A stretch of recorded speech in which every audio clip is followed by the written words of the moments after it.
I got to admit, I tend to lean towards, Marty's way of seeing it. And I think most coaches' way of seeing it that, having a lefty righty combination is ideal. Hmm. It's not, and the Canadiens have reinforcements coming on the right side. And if they held on to Barron, having a right side of Reinbacher, Mayu, Barron, 2 or 3 years down the road would be good. But it does, Gouli moving to the right side would eliminate some of the logjam on the left side. Because even now, if you're looking at, you mentioned the down the road, like if you have a defense of Hudson and then Gouli, Jacki, Struble, Mayu, Reinbacher, that's like a big, mobile, aggressive, mean, streaky kind of defense, And Yeah, so it compensates for, Lane Hudson's not that, obviously. He's a lot of that's other it. things, but that's not what he is. So it would, allow you to introduce a player like Lane, and we're not even including Mike Matheson in there. And then, he has a couple of years left on his deal. They might even want to re-sign him at some point. Like it's also important to note in this whole equation that you can't just roll out a bunch of kids on defense. Like it's just No, not, it just doesn't work. So, um, and that's, I think, another thing that people need to realize. But I mean, it's true that putting Gouli on the right would maybe make Barron expendable. Um, to me, in the oh, immediate future, yeah. Gouli going on the right, does it make David Savard expendable, or does it make David Savard someone that you try to float? We've talked about the extent to which teams are looking for defensemen like that. Chris Tanev's one of the hottest names on the market, obviously an expiring contract, not quite the same thing. But those types of defensemen, year after year at the trade deadline, playoff type, battle hardened, shot blocking, snot nosed defensemen kind of are very valuable. And Yeah. maybe the fact that Savard has another year on his deal, so you get him for 2 playoff runs, makes him more valuable. But you have to weigh that against what I just said. You can't just roll out a whole bunch of kids on defense. You need a veteran presence. If you trade Savard, you're basically saying, well, Gouli's a veteran now, Yeah. whereas he's played like 80 games in the NHL, not even. So, but yeah, it does create a whole bunch of possibilities that don't exist if Gouli's on the left side. I agree with that for sure. Yeah. But I think that idea of just not leaving a bunch of young defensemen out there and making sure that you've got enough veterans to protect them is the main reason why I don't expect Savard to be traded this offseason, Mm-hmm. prior to this Just trade deadline.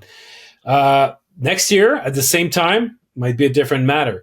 But the only thing that I wonder though is that if there's a scarcity of right-handed defensemen available, and the price for those you can potentially fetch a lot, can the Canadiens take advantage of that and jump on the occasion? And if they're being offered something that they can't refuse, they decide to move Savard now instead of next year. Because I look at the lineups, right now, could they afford to be without David Savard and have Gouli and Barron and Kovacevic on yeah, the right side?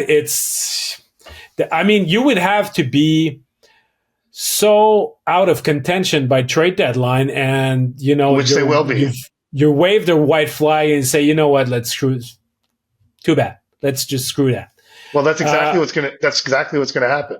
yeah, At the trade deadline, they will be so far out of contention that the consequences on the standings will not be a factor in any decisions they make trade deadline wise. And I can't mm-hmm. even said it. I mean, it's he said it on Monday. Like the plan's not going to change. No, So whether the Canadiens are in it, whether the Canadiens are out of it, they're going to proceed with their eye on the future. So if now let's see, I think Pierre LeBrun had kind of an interesting point in his latest column on The Athletic, where he kind of talked about how the parity has made it so bubble teams feel like they can sneak in, and top teams are less sure about their contender status. So, Yeah, ask the Toronto Maple Leafs. Ask the Toronto Maple Leafs, exactly. But there's a bunch of, I think every contending team, Stanley Cup contending team, you could point at a flaw or two or three that would make them think twice about going all in on the season. Like dumping first round picks left and right and adding and adding and adding, so that maybe it's a more conservative trade deadline because of that parity, which could depress the value of any number of guys the Canadiens are trying to trade. Sean Monahan, Jake Allen, if they were to go down that path, David Savard, or whoever. And to me, if you only trade David Savard if you get a king's ransom for him, like if you get a big haul, then you have to strongly consider it. Even then, it's a discussion. I would do it, but I would understand them not doing it to insulate their young defensemen. But if you're not getting the big haul, then of course you don't do that. What I find regardless of what it. Well, just when you were saying, can you roll with whoever Goulet, Barron, Kovacevic? Yeah, Goulet, Barron, Kovacevic. Sure, you can. I mean, what are they hurting by doing that? Yeah, they'll probably lose a few more games. Ultimately, that could help them. I mean, if they wind up with a better draft pick, but it's one thing to do it for the whole season, where you're putting young defensemen or young players in general in a tough spot. It's another thing to do it like from the deadline to the end of the season, like basically 3 weeks, 4 weeks. It's like it's not, and they're gonna, but once Savard is gone. Once Savard is gone, he's not coming back in the summer. So you would have that next season too. Yeah, but you could address it. You could sign a veteran for your third pair or whatever. I mean, it's not as if it's not a fixable you can't find a temporary fix for that. Mm-hmm. It's so. But again, depends on the return. So we'll see. Funny because I would agree with you that they would be less inclined to do it now. Like someone's going to have to come and really knock their socks off. But you mentioned the Toronto Maple Leafs. Like the Toronto Maple Leafs would be one of those teams who would need a guy like David Savard. Yeah. But they're playing in such a way right now that if you're Brad Treliving or Brendan Shanahan, are we spending more assets on these guys? Like the way they're playing? Like we have a lot of questions that we need to answer about our team, and they could look in the mirror too and say, wow, we didn't really have a very good offseason. We didn't help these guys too much, but still the holes that need fixing are off-season holes that need to be fixed. And so that's, and how many other teams are in a position like that where they're questioning that, I mean, I saw, Jared Spurgeon's gone for the year, and I mean, Bill Guerin is just is so all in on this group and just refuses to give up for some reason. Apparently he's going to look to add someone to replace Jared Spurgeon. Now, Jared Spurgeon is a different player than David Savard, but it's just an example where, the whims of a general manager can change with every loss and every win and what have you. And so the market really has to shape up, I think, for the Canadiens to really consider it. Right now on the right side in Minnesota, you got Brock Faber, rookie defenseman, top pairing on the right side, then Zach Bogosian, then Dakota Mermis. So, yeah, David Savard could help them. There's no doubt about it. Exactly. But how much are they willing to give? That's the thing, is that it's all well and good to not wave the white flag on your season, but at some point, someone has to tell Bill Guerin, hey, Bill, let's take it easy. We're not that good. We're not that good, right? You've already fired a coach. It's not this is spending more on this team is insanity. So if he comes to his senses, you're probably not going to get the price that you want for someone like David Savard. But if you get it, I think you absolutely 100% have to consider it. There used to be a time not long ago where guys who had one more year remaining on their contract, it seemed like they were more valuable because you could use them for 2 playoff runs instead of one. Mm-hmm. I haven't heard that argument lately, though. It seems that extra year, and Savard, as we all know, has another year to his contract, is more of a deterrent because it's the financial, everybody's so tight against the cap, and even if you count for the fact that the cap is going up, let's say in Toronto, they already spent on Nylander the margin by which the cap is going to go up. So they're not going to be more flexible. It's just they could maintain the status quo for next season by re-signing Nylander, but the cap for them, they're still going to get squeezed. So for a team like Montreal who wants to trade, for most teams, that's not the case though. Yeah, but I wonder if the fact that either for Savard or for Jake Allen, for that matter, the extra year, like it would be probably easier to trade Allen to a team that's that needs help in goal just for this season if he didn't have that other year. I'm sure that the teams that have commitment to other goalies for 2-3 more seasons, they don't want to add an expensive backup who signed for another year.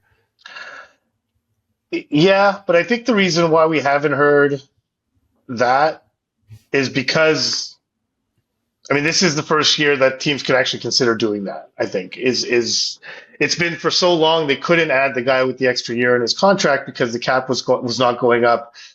They had commitments, what have you. With the cap going up and continuing to go up, but in both these cases, it's only next year that matters. Basically, the cap increase would fully absorb either Allen's or Savard's contract, plus, and leaving a little bit more cushion. So,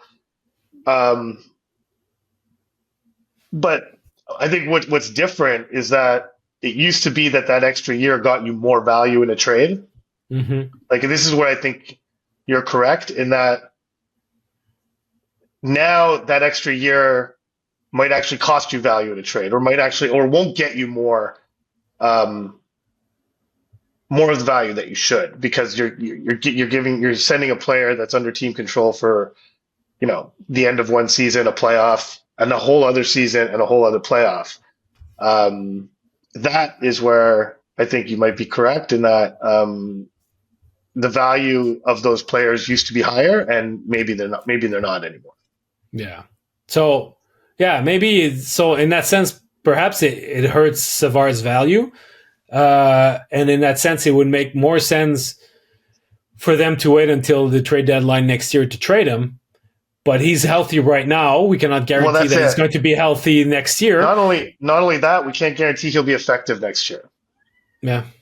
He's effective right now. And it's actually, we were talking about Struble. Well, Struble's game started to dip when he got paired with Savard. And I don't Savard has his limitations as a player. We all know that. He's at his most valuable in the playoffs, right? That's where he's good, and I think most general managers know that about him. But you risk getting into a situation if you wait till next deadline. If he has a difficult regular season next year and just destroys his value, that's the risk you have to take. That's it seems to be the tightrope Kent Hughes always has to do that with Sean Monahan every year. Where he's had to. He did like Ben Sherratt. It was a similar situation, and he pulled the trigger on that deal early as a result. Obviously got the price he wanted to. That didn't hurt. But that's going to be an interesting conversation in that room. Is Savard's value as a leader and a mentor and a veteran, someone who can eat difficult minutes, someone who can kill penalties, someone who blocks shots, does all those great things, how that can help their young defense core, versus what he can fetch in a trade now versus what he can fetch in a trade at the deadline next year. Because it's pretty clear, like, at the end of next season, he's not going to be playing for the Canadiens anymore. Like, one way or the other, he will not. So when do you get the most value for that player? And to me, taking into account the risk of his game slipping next year, I think that is March 8th. Right.